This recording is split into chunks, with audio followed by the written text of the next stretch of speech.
Hello. चलिए हम लोग आज शुरू करते हैं रॉयल्टी का चैप्टर। आज विजयदशमी के दिन हम लोग बीकॉम की क्लास की शुरुआत करते हैं। ठीक है। रॉयल्टी, सबसे पहली बात यह है कि हमको ये समझना होगा कि रॉयल्टी होती क्या है। ठीक है। अगर आप लोगों ने हमारी पीछे की क्लासेस पढ़ी होगी तो हमने रॉयल्टी पढ़ाया था। रॉयल्टी होती क्या ये पढ़ाया था, रॉयल्टी का टॉपिक नहीं पढ़ाया था। आज हमको समझना है रॉयल्टी क्या है, फिर इसकी अकाउंटिंग कैसे करते हैं, इन सभी बातों को ध्यान देना है। तो रॉयल्टी में एक व्यक्ति होता है, मान लो उसका नाम है ली, और एक व्यक्ति होता है LR, LELR। दो व्यक्ति हैं। बात समझिएगा। समझना यह है कि रॉयल्टी क्या है। बात समझ में आ रही है।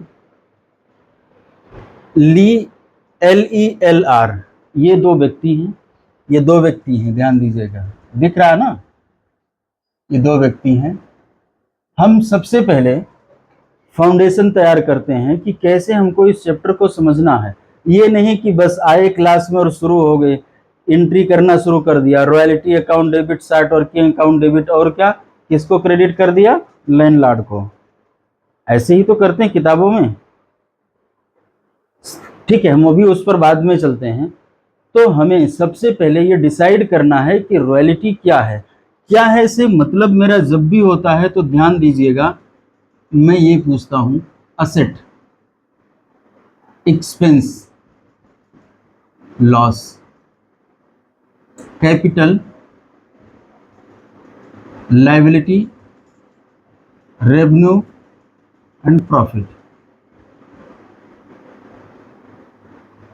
ठीक है, ये हमारे पास 7 आइटम हैं।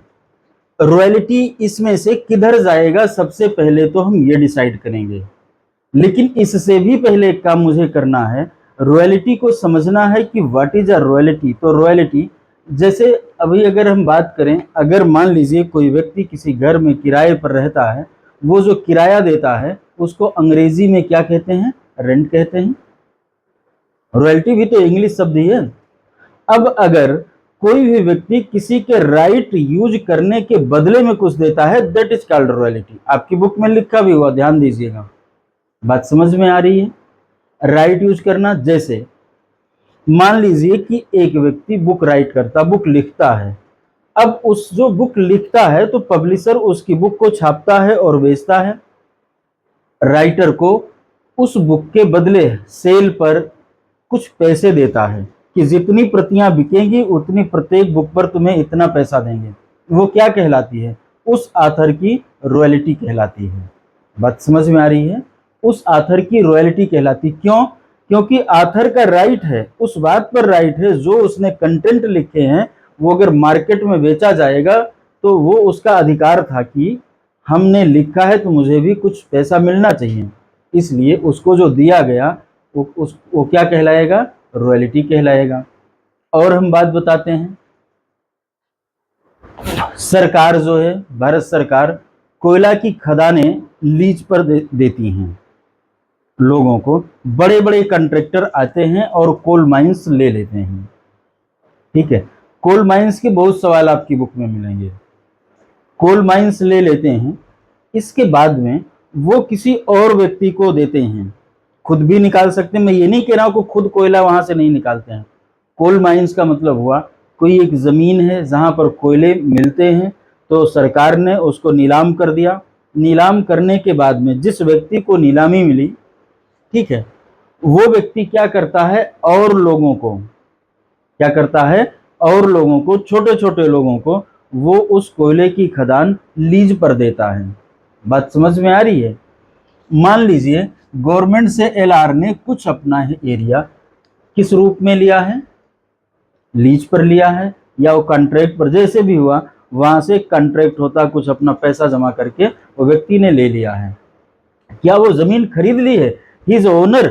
LR is not owner of that property, but he has the right to produce the coals from that mines.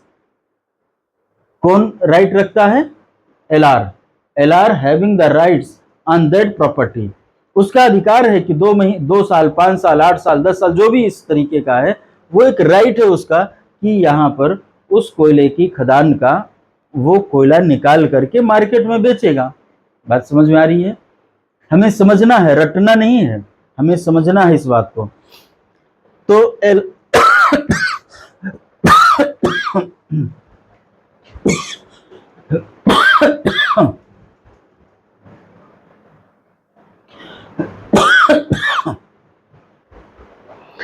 अब इन भाई साहब को मान लीजिए कि कोल माइंस मिली हुई हैं, इनके पास मिस्टर ली आते हैं, ये पहुंचते हैं यहाँ पर, और अब हम सीधे चैप्टर की तरफ मूव कर रहे हैं। ये यहाँ से पहुंचते हैं, एलआर से कहते हैं कि हमको एक एरिया दे दीजिए, एक पर्टिकुलर एरिया इन्होंने इनसे लिया है, ठीक है। एलआर ने एलई को वो एरिया दिया है, इनको लीज पर दिया है, ठीक है। किसने दिया है? एलआर ने। LR having the right on that particular property. अब दोनों में बात हुई, एलआर ने कहा एलई से कि भाई देखो, जितना कोयला निकालोगे उसमें से क्या होगा, कुछ मुझे भी चाहिए, वही तो अपने राइट के बदले ले रहे हैं ना। तो एलआर ने कहा कि अगर आप 1 टन कोयला निकालते हो तो मुझे उस पर 10 रुपए चाहिए। एली ने कहा हाँ हाँ ठीक है, हम तो 10 रुपए दे देंगे, कोई बात नहीं, हमें तो बहुत बड़ा एक्सपीरियंस है, हम 10 रुपए दे देंगे और आपको कोई दिक्कत नहीं आने देंगे।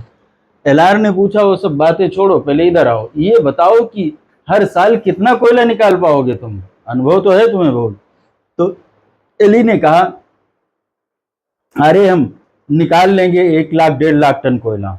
कि अच्छा, ये थोड़ा ध्यान रख के बोलना, कह रहे बहुत कम निकालेंगे, 1 लाख तो निकालेंगे ही। इसने याद कर लिया कि 1 लाख टन कोयला ये निकालेंगे। कहा ये पक्का है? एली ने कहा हाँ हाँ एकदम पक्का है। कहा तो तय कर लेते हैं हम लोग एट रेट ऑफ ₹10। इसका मतलब है कितना, तुम उसको तुम एट रेट ऑफ 10 कितना हो गया, 10 लाख, मीन्स 10 लाख रुपए तो तुम हमें कम से कम दे ही डालोगे। कि हाँ हाँ दे डालेंगे, इतना तो कम से कम, बाकी जो अधिक होगा वो तो अक्सर इससे ज्यादा ही होगा। इसने कहा ठीक है, ध्यान से सुनो, मतलब तुम मुझे मिनिमम इतना दोगे ही दोगे? कहे हाँ हाँ। कि ठीक है, अब अगली बात मेरी भी सुन लो। कि बताइए कि ये बात है कि अगर मान लो तुम कभी 90,000 टन निकाले, मुझे तब भी ये 10 लाख रुपए चाहिए ही चाहिए। मैंने ये मान लिया है कि आपकी जो वर्किंग होगी not less than 1 lakh ton होगी। अब इनकी लंबी लंबी बातें छूट गई। इन्होंने कहा ये तो क्या हो गया, कहे कि अगर तुम मान लो 1 लाख टन नहीं निकालते हो, इससे कम निकालते हो, तो मैं ये मानूंगा कि you are working short, that is called short working.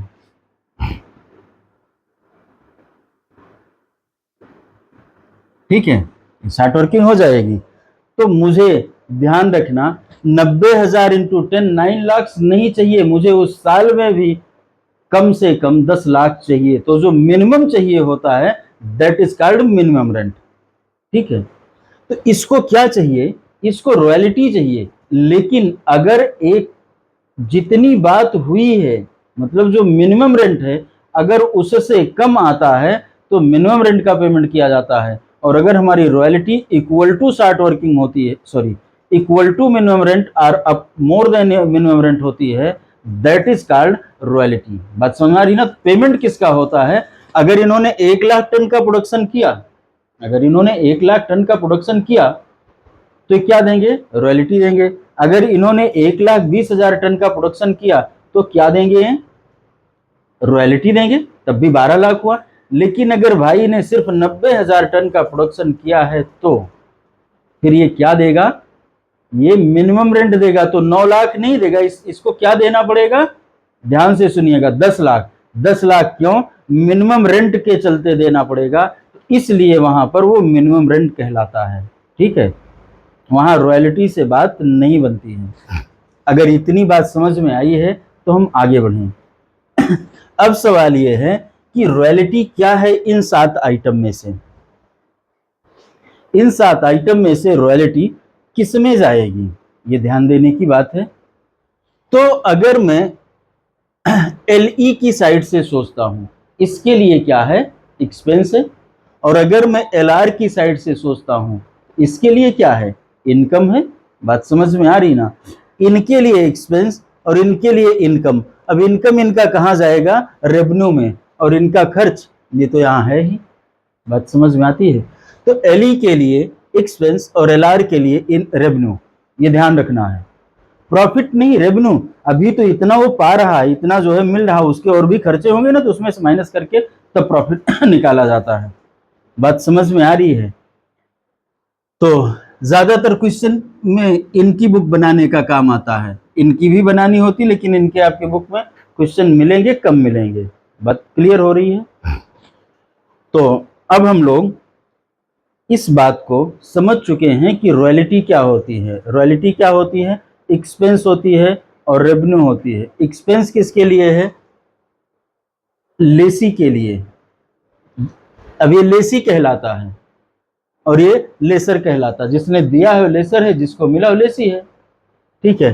किताबों में लैंडलॉर्ड भी बोलते हैं इसको, क्योंकि वो जमीन का मालिक बोला जाता है। बात समझ में आ रही है।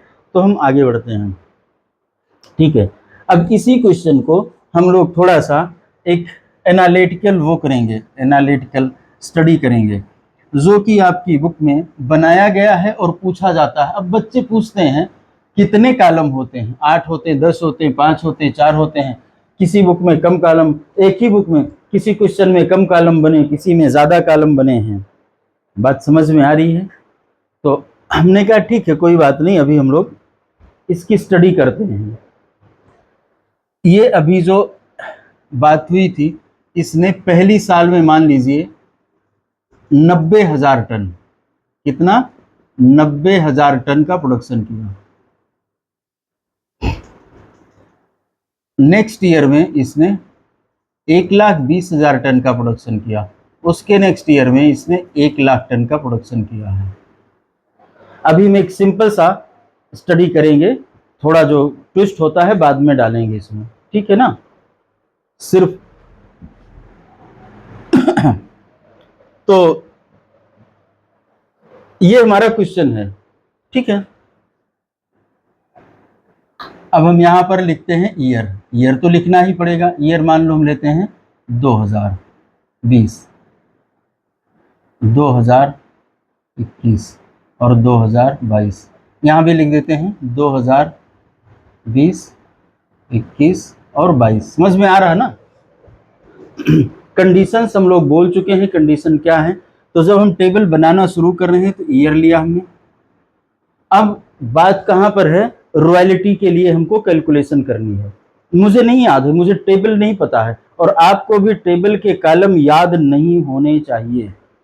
अगर आपको टेबल के कॉलम याद हैं, मतलब आप रट रहे हैं। ईयर तो लिखोगे ना, ईयर तो लिखोगे।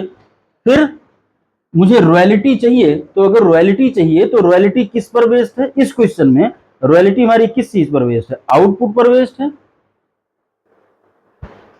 इसको थोड़ा और बड़ा बना दें, ईयर 2020, 2021 और 2022, ठीक है। फिर हमने कहा मुझे तो चाहिए क्या, रॉयल्टी। तो रॉयल्टी के लिए रॉयल्टी का जो बेसिस दिया गया था एट रेट ₹10 लिया गया था ना, और मिनिमम रेंट हमारा कितना वहां डिसाइड किया था, अभी जो हम लोग डिस्कशन किए थे, 10 लाख, ठीक। तो आउटपुट हमारा 90,000 है पहली साल में। सेकेंड ईयर में कितना हमारा 1,20,000। थर्ड ईयर में कितना है 1,00,000। बात समझिएगा। मैं जैसे टेबल बना रहा हूं, आपको ध्यान रखना, इसी तरीके से आपको भी लिख लेना है। यही स्टेप आप आगे जो है करेंगे, इसी तरीके से काम करेंगे, स्टेप यही होगा। फिर हमने कहा अब हम अपनी रॉयल्टी निकालते हैं। अभी एट रेट ऑफ ₹10, और कोई दिमाग नहीं लगा रहे हैं, सिर्फ इसको नकल करके यहां उतार रहे हैं और कुछ नहीं कर रहे हैं। बात समझ में आ रही? तो हमारी रॉयल्टी यहाँ पर आई 9 लाख, यहाँ पर हमारी रॉयल्टी आई 12 लाख और यहाँ पर हमारी रॉयल्टी आई 10 लाख। ठीक है, बात समझ में आ रही है? अब मुझे एक और बात याद आएगी, जब मैं 9 लाख देने की सोच रहा हूं उसको, अब हम सोचेंगे क्या? ध्यान देना, टेबल बनेगी कैसे? ऐसे ही बनेगी। मुझे ये नहीं पता है कि कितने कॉलम बनेंगे और ये आपको भी पता नहीं होना चाहिए, इसलिए मुझे नहीं पता है। ये करना क्या, क्लास पहले गिन लेंगे कि टेबल बनी है, हो जाएगा काम। रॉयल्टी, अब बताओ, अब मेरे दिमाग में एक बात चलेगी। क्या बात चलेगी? कि कितना देना है उसको, तुम रॉयल्टी देना है? नहीं भाई, यहाँ एक कंडीशन मिनिमम रेंट की भी लगी है। बात समझ में आ रही है? तो हमने लिखा मिनिमम रेंट, ठीक, 10 लाख। नॉर्मली ये सभी साल में बराबर होता है, ठीक है। लेकिन कभी कभी क्वेश्चन में दिया जाएगा कि स्ट्राइक है, लॉकआउट है या कोई और कारण है, तो ये ध्यान देना है कि वो क्या बदल रहा है कि नहीं बदल रहा। इस सब पर हम लोग आगे क्वेश्चंस करेंगे तो चर्चा करेंगे। अभी तो हम यही लेकर के चल रहे हैं कि सभी साल का मिनिमम रेंट एक ही है, क्वेश्चन में यही लिया गया है। अब हम सोचेंगे, जब हम पहली साल देने जाने लगे तो मेरी तो रॉयल्टी आई 9 लाख और देना है 10 लाख। अब दिमाग में क्या आएगा? कुछ तो हमने कम काम किया है। बात समझ में आ रही है? उसको क्या नाम देते हैं? शार्ट वर्किंग, ठीक है। कितना कम काम किया है? अगर देखो टन में निकालोगे तो वो 10,000 है, लेकिन मैं टन की तरफ इसलिए नहीं जाना चाहता हूं क्योंकि बुक में टन नहीं निकाला होता, सीधे अमाउंट निकालते हैं। तो 9 लाख रुपए की रॉयल्टी है और मिनिमम रेंट 10 लाख है, तो कितने वैल्यू का कम काम किया हमने, इसमें से इसको सब्सट्रैक्ट करेंगे तो ये 1 लाख हो गया, ठीक है। उसने ये भी कहा है कि अगर किसी साल में आप ज्यादा काम करोगे तो पैसे रिकवर कर सकते हो, रिक्यूब कर सकते हो नेक्स्ट ईयर्स में।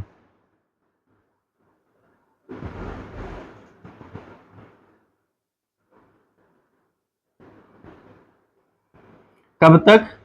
चाहे जब तक करना चाहो, फॉलोइंग ईयर्स, ठीक है। अभी हम बहुत पेज नहीं, एक पहले सवाल में फंसाना चाह रहे हैं, आगे आगे धीरे धीरे करेंगे हम लोग। ये 1 लाख हो गया। क्या हम शॉर्ट वर्किंग रिक्यूब भी कर सकते हैं? यहाँ पर कर सकते हैं, लेकिन यहाँ पर हमारा इसमें फिलहाल जिस साल में शॉर्ट वर्किंग ही आ रही उस साल तो रिक्यूब करने का कोई मतलब ही नहीं बनता है।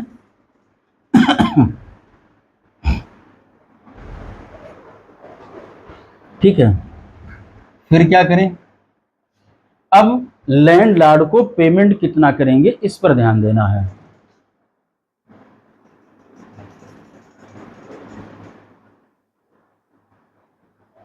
लैंडलॉर्ड को पेमेंट तो 10 लाख करेंगे ही करेंगे, रिक्यूब कुछ नहीं हुआ, लेकिन 10 लाख का पेमेंट हमको करना है, ठीक। नेक्स्ट ईयर में चलें। नेक्स्ट ईयर में हमारी शॉर्ट वर्किंग तो कुछ नहीं है, ज्यादा ही है। क्या ज्यादा का कोई कॉलम बनाना है? नहीं, ज्यादा का कोई कॉलम नहीं बनाना। हाँ, 1 लाख की जो हमारी शॉर्ट वर्किंग आई हुई है, 1 लाख की जो हमारी शॉर्ट वर्किंग आई हुई है, उसकी हम रिकवरी कर सकते हैं। देखिए हमारे पास सरप्लस कितना है? 2 लाख है। रिकवरी कितनी करनी है? 1 ही लाख तो करनी है।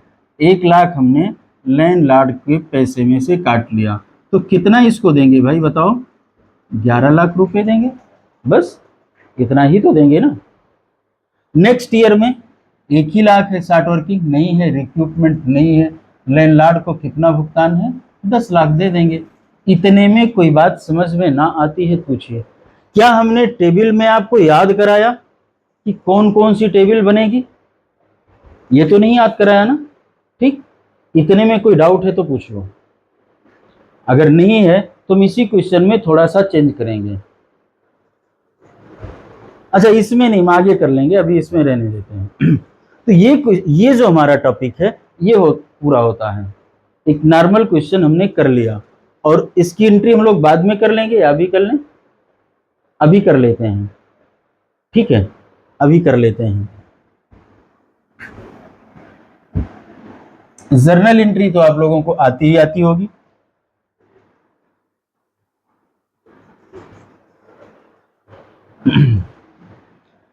ट्वेंटी में हम किसकी बुक में एंट्री कर रहे हैं? लेसी की बुक में एंट्री कर रहे हैं, जिसके लिए रॉयल्टी खर्चा होती है, ध्यान देना है। In the books of Lesi, हम किसकी बुक में एंट्री कर रहे हैं? In the books of Lesi.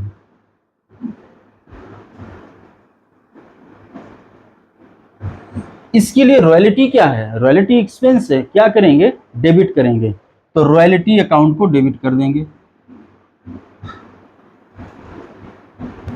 Royalty account debit कितने से होगा? 9 लाख से। बगैर कुछ सोचे, बगैर दिमाग लगाए, जितनी रॉयल्टी है दैट शुड बी डेबिटेड, ठीक है। क्रेडिट क्या करेंगे? सोचो, अगर ये टेबल ना बनी हो तब सोचना है। मैं सोचवा अभी क्यों रहा हूं? अभी तो आप लोग कहेंगे सर आपने तो ये कर भी दिया, इसके बाद कह रहे हो कि नहीं नहीं ऐसे सोचो। ऐसे ही सोचना है, नहीं तो हम भूल जाएंगे। फिर हम याद करें कौन से कॉलम से क्या किया था। भाई लैंडलॉर्ड को हमें देना है टू लैंडलॉर्ड 10 लाख तो मिनिमम देना ही देना है उसको, ठीक है। अब इसमें 1 लाख रुपए बचती है 60 वर्किंग का। यहां पर हमने कहा 60 वर्किंग अकाउंट डेबिट, ठीक। अब हम इस भाई को क्या करेंगे? पेमेंट करेंगे। अच्छा आगे हम क्या करेंगे? इसको पेमेंट करेंगे। नरेशन आप लिख लीजिएगा। जब हम पेमेंट करेंगे, इनको पेमेंट कर रहे हैं landlord account debit,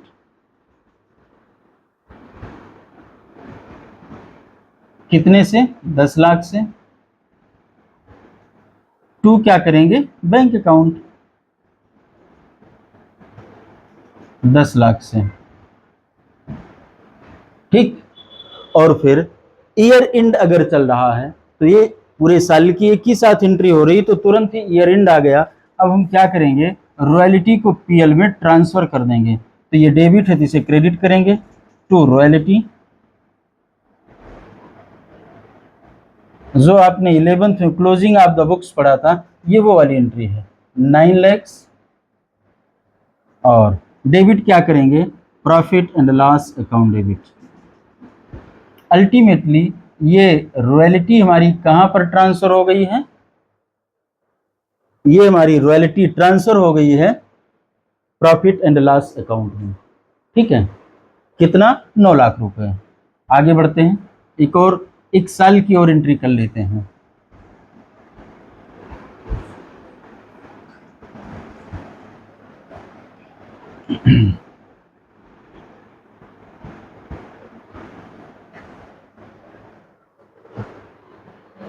twenty 21 in the books of Lesi. अब हम क्या करेंगे? रॉयल्टी अकाउंट डेबिट कितने से करेंगे डेबिट? चुपचाप जितनी रॉयल्टी निकली है उतने से ही तो करेंगे, कम ज्यादा थोड़े न करेंगे। ध्यान देना, ये सब नहीं सोचना शॉर्ट वर्किंग कितनी आई क्या आई। जब मैं रॉयल्टी डेबिट कर रहा हूं तो रॉयल्टी डेबिट कर रहा हूं। और टू लैंडलॉर्ड कितने से? 12 लाख से, ठीक। इसके बाद अब जब हम लैंडलॉर्ड को पेमेंट करने जाएंगे तो लैंडलॉर्ड अकाउंट डेबिट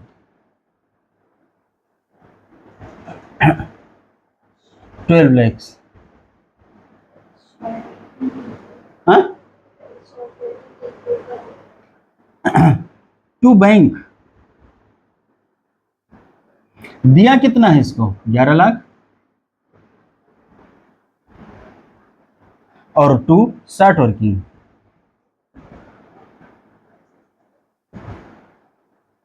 1 लाख। बात समझ में आ रही है? जो हमने शार्ट वर्किंग रिक्यूब किया, पैसा काट लिया, कहां से, जीरो वोरो देख लेना भाई, ठीक है। पैसा हमने काटा, कहां से काटा, लैंडलॉर्ड से काट लिया ना, तो इसको क्रेडिट तो किया था, रॉयल्टी पर इसका राइट था, लेकिन बात कर रखी थी कि अगर कभी कभी हमारा शार्ट वर्किंग आएगी तो क्या करेंगे, रिक्यूब कर लेंगे। और अब फिर एंट्री क्या करेंगे, रॉयल्टी अकाउंट डेबिट, कोई डाउट?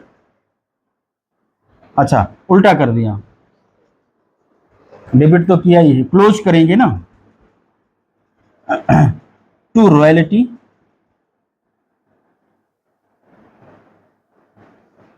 कितने से, 12 लाख से, और डेबिट क्या करेंगे, profit and loss account debit, कितने से, 12 लाख से, ठीक है, कोई डाउट नहीं? थर्ड ईयर में क्या करेंगे,